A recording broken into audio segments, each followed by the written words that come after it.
Shalom, peuple de Dieu, bienvenue à la télévision chrétienne de Ontario. Mon nom c'est Arletine Daiwel.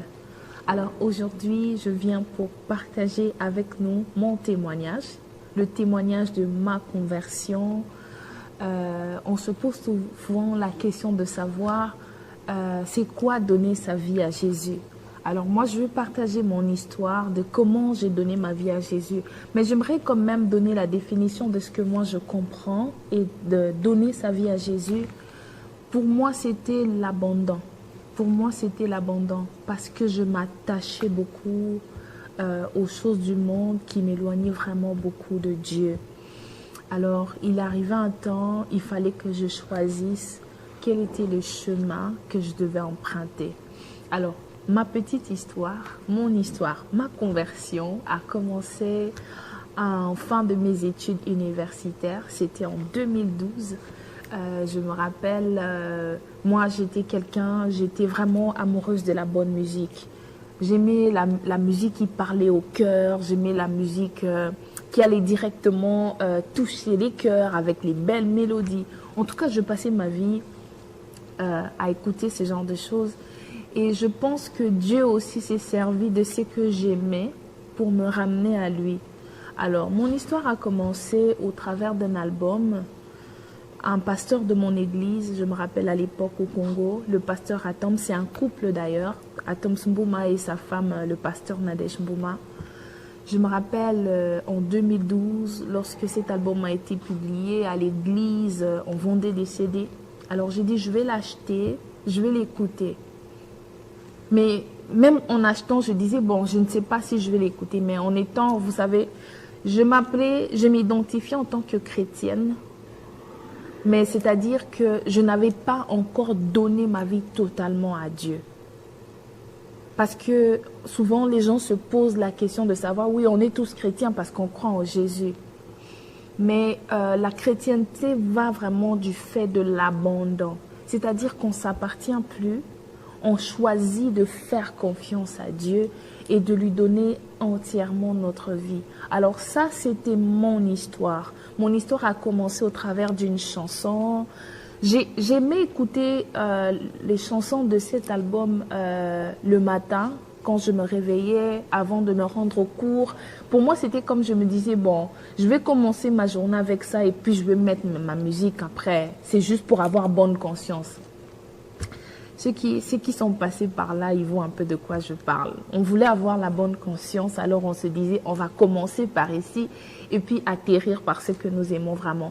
Mais ce que je ne savais pas, plus j'écoutais les paroles de cette chanson, plus mon âme était en train d'être acquise au fait. Parce que je ne comprenais pas, c'était les mêmes paroles de ce que j'écoutais, mais cette fois-là, c'était un amour qui était dirigé vers Dieu.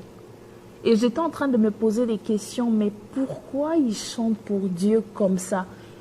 Dieu, il faut qu'on fasse nos chansons de lamentation comme d'habitude, on pleure, on se plaint. C'était un peu ça. Mais c'était des belles mélodies qui allaient toucher directement mon cœur. Mais il y a une chanson particulièrement, je me rappelle, c'est au travers de cette chanson, j'ai donné ma vie à Jésus-Christ. Comme je dis toujours, c'était dans ma chambre. Dans ma chambre à coucher, je tendais vers la fin de mes études universitaires.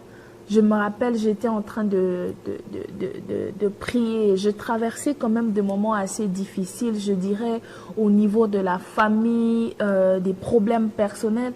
J'avais l'impression que ça se passait partout, mais j'ai fini par comprendre que Dieu, lorsqu'il veut parler à un homme, il crée des circonstances au fait qui t'emmènent vers lui. Parce que même, vous voyez, à chaque fois qu'il voulait parler aux Israélites, la Bible dit, il les mettait de côté afin d'instruire à leur cœur. Alors, il y a peut-être quelqu'un qui est en train de traverser ce genre de moments. Tu te poses la question, pourquoi il y a toutes ces envies de solitude? Pourquoi je m'éloigne de mes amis? Moi, je me rappelle, j'avais des amis qui m'appelaient pour me dire, tu t'éloignes, on n'entend plus parler de toi. S'il y a des problèmes, on peut l'arranger. Pourquoi tu t'éloignes? Et moi-même, je ne comprenais pas. Au fait, j'étais attirée par quelque chose que je ne comprenais pas. Alors, je vais donner beaucoup plus d'informations dans mon témoignage. Je me rappelle, il y avait une chanson particulièrement qui était nommée « Elle est lion ». Alors, « Elle est lion » dans la chanson, ça parlait du fait de quelqu'un qui avait tellement de blessures dans son cœur, mais qui dit « Depuis que Elle est lion est venue dans mon cœur, je n'ai plus mal ». Et j'essayais de comprendre, mais c'est qui ce Elle est lion? Il fallait que je comprenne, que je puisse comprendre. Alors, Elle est lion était juste, dans sa signification de ce que j'avais trouvé, c'était juste un Dieu qui était élevé très haut. Alors, j'avais compris que c'était la place que je devais donner à Dieu dans ma vie pour que lui prenne en charge tous mes problèmes. Moi, je dirais, ceux qui me connaissent très jeune, j'ai commencé à avoir des problèmes, des gastrites.